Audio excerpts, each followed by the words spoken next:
I had to sleep with my sister to prove to my parents that she was obsessed with me. It all started when she would bury her head under my skirt. She kept challenging me to climb an old treehouse, which I finally did, only to realize she could see up my skirt as I climbed. I screamed at her to stop looking, and she acted like I was disgusting for thinking she was looking. The whole situation was super weird, so I just let it go and never mentioned it again. A few months later, I caught her looking at my photos on my phone. Of course, a big fight happened, and my parents got involved. She told them she was trying to delete an ugly photo I had taken of her somehow. My parents saw it as if we were both in the wrong. I didn't have anything scandalous there, but it just felt so wrong for her to be looking at my photos. 2 years later, when we were moving to a new house, my sister and I found out we would be sharing the same bathroom. My sister acted annoyed, but I could see the smile on her face. She never knocked when I was in the shower. Instead, she just tried to see if the door was locked. Eventually, the inevitable happened. I forgot to lock the door, and she barged in. Fortunately, I was still dressed. I told my parents about it, and instead of the solution being that she should knock, the solution was that I should use the guest bathroom downstairs. Just when I thought it couldn't get worse, it did. A few nights ago, after a family barbecue, I went back to my room and noticed that the pants I had changed out of before everyone arrived were out of the laundry basket and on the floor. When I got up to do the laundry the next morning, I realized that the underwear I was wearing with those pants was missing.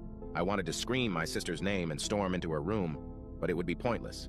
The idea of confronting her about it, and her trying to manipulate me again, was so exhausting that I simply didn't say anything. I knew my younger sister was guilty, but I had no concrete proof, and I was sure that if I confronted her or told my parents, she would just try to manipulate me again and make me feel crazy. As I suspected, a few days later, I noticed that some of my white and black underwear were missing from my dresser. But this time, I didn't say anything and acted like I didn't know anything. The next part of my plan was a bit sneaky, as I suspected. A few days later, I noticed that some of the white and black underwear were missing from my dresser. But this time, I didn't say anything and acted like I didn't know anything. The next part of my plan was a bit sneaky. I was thinking about how to make her hit on me or something like that so I could record it and show my parents. So, I decided on something. My parents were going to another city for the wedding of 2 of their friends. That day would be perfect to put the plan into action, so the day arrived. I thought of all the ways to provoke her, and the most effective way I found was to pretend I was using the bathroom and stay inside wearing only the bottom of my bikini, waiting for her to barge in as she always did. As expected, she broke in through the door as usual, but I didn't expect the reaction she had. She stood there staring at me as if she wanted to pounce on me, like a wolf looks at its prey defensively, but at the same time with a scared expression. This time, I did it differently. I didn't scream. I didn't move away. I didn't make a scene. I just looked into her eyes with a tempting expression. I smiled and asked, "Do you like what you see?"